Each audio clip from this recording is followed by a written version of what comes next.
Hi everybody, my name is Ryan Wilson. Today I'll be answering the question, why did the United States enter World War I? On our agenda we'll be looking at the United States' feelings, thoughts, and ultimately foreign policy at the outbreak of the Great Conflict, and three major reasons why the United States entered the war to end all wars. And in the middle of that, I'll tell you a story. Now, to understand the Great Conflict, we must understand the face of America at that time. That man was Woodrow Wilson, the 28th President of the United States from 1912 to 1920, and he played a crucial role in peacemaking in Europe after the conflict. Now, I'm just going to give you a rundown of the State of the Union at this time. At the start of the war, there were 100 million people in America. Exports over the last 20 years had grown 500%, a number you don't hear nowadays. And America was on her way to replacing Britain as the workshop of the world. Still, America was not seen as a world power yet. It wasn't until after the conflict it would be. Now, continuing with this, the United States actually exported to both sides at the outbreak of war, both Germany, France, and Britain. You would see American shells being fired on both sides. Now, a really good source that I found doing this project was this book right here, The Outline of History by H.G. Wells. He's a famous science fiction author, but this is a history book he wrote in 1920. So it actually gives us a great outline of what America's thoughts were at the outbreak of the war. He quotes, "The events of August 1914 seem to have taken President Wilson, like the rest of his fellow countrymen, by surprise. Nobody expected a global or a great war in Europe after the assassination of the Archduke. It wasn't until the July crisis of 1914 which really solidified war and ultimately cost the lives of millions." And another thing that Wells brings up is their tradition for a century had been to disregard the problems of the old world, and is not lightly to be changed. And he's referring to America because they didn't want to get into the conflict. Wilson's foreign policy was to be impartial in thought as well as in action. The United States was in a strict neutrality form of foreign policy. And the crazy thing about it was that Wilson asked for peace all the way up from the beginning. War was declared by both Austria-Hungary and Serbia on the 28th of July 1914. Wilson actually cabled both powers on August the 3rd, 1914, to be a mediator in peace talks and to de-escalate the situation. These cables would actually continue all the way until the 18th of December 1914. This was when actually Germany quickly declined these offers, mainly because they were on the heels of victory. Both France, Russia, and Britain were not doing very well in the war. They were actually losing a lot of ground and a lot of men. So the first event that we really need to take a look at in the entry of America in the First World War is the rape of Belgium.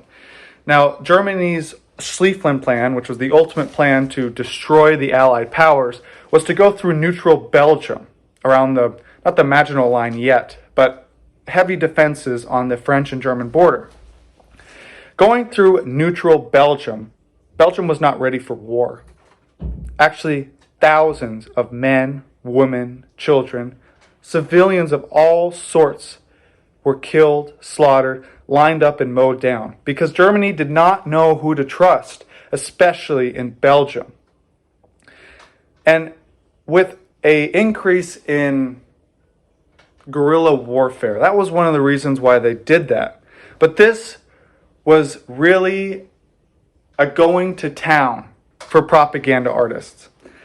The phrase "remember Belgium" was widespread throughout Britain, America, and France. This is just like the "remember the Alamo" or "remember the Maine," things like that. But it invoked pride and a really want to change or to want to fight. And really these propaganda campaigns brought immense amounts of wealth. And a lot of this money actually went from Britain to America. And it wasn't long before American businesses became invested in an Allied victory. If they would have lost, it would have been possibly a Great Depression before the Great Depression, a decade before. Now, the next event, I just want to throw you into a story. I want you to imagine yourself fleeing your home.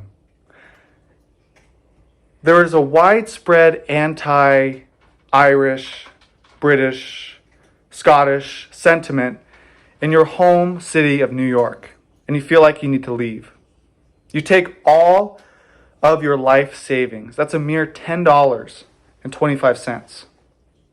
Buy a ticket on this one ship, a one-way ticket to Britain.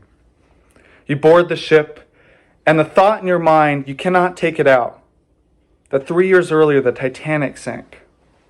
The Titanic, thousands of people died. You board the ship and you see its great boards. You see its great smokestacks. And you are ready for a new future. 3 days pass. And you wake up in the middle of the night. Actually, the morning. You wake up in the morning to screams above you. Scuffling feet. You look outside and you see the white cliffs of Dover. Now, this would invoke a sense of pride, a sense of accomplishment. You made it. You made it to the island, the British Empire. The problem is lots of noise above you. You look around and you can't really put your finger on what's going on. You look down and you see it. You see it. A trail of bubbles, movement in the water coming towards the ship right under you. You turn around to run, and all of a sudden, you're gone. Forgotten. Dead. This is the story of the Lusitania. May 7th, 1915. 1,198 people died. On board, 128 were American. Now, this story of the Lusitania is quite fascinating because it is ultimately one of the major ways, or one of the major reasons why America entered the war. Unrestricted naval warfare by the German Empire.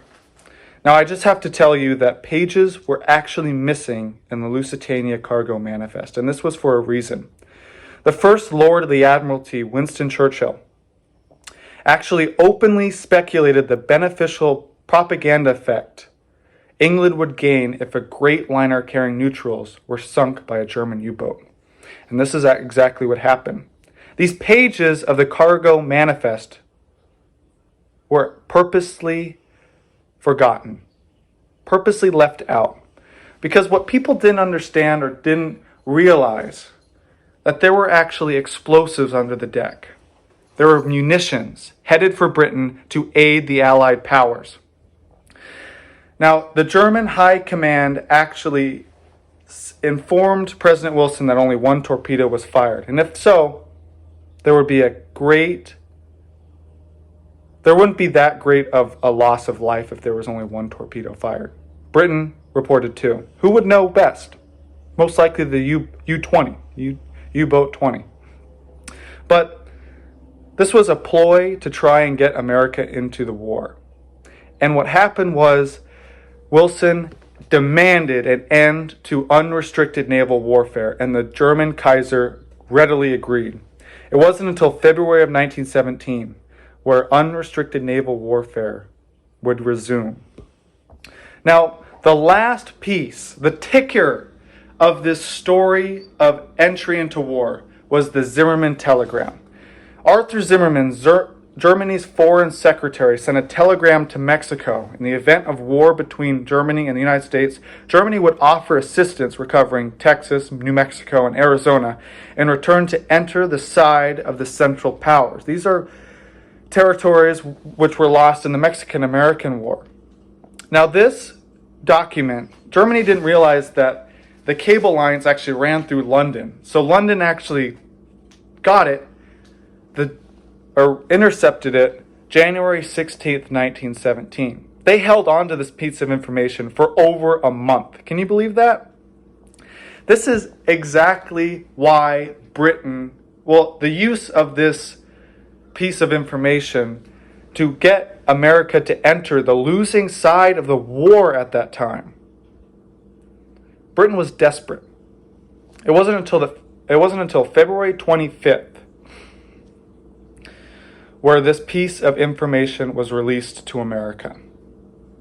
A day later, Wilson asked Congress to allow the arming of U.S. merchant ships. And this was filibustered to death in the House, which he took matters into his own hands with an executive order. Shortly after that, on April 6, 1917, America formally declared war on Germany. Immediately following this, Germany ramped up unrestricted naval warfare, and the U.S. found themselves on the losing side of the conflict. And many historians argue if the United States did not enter the war, Britain and France most likely would have lost. So I really thank everybody for watching this, and I hope that someone learned something today. So have a good one, and keep it real. Thanks, guys. Yeah, good job.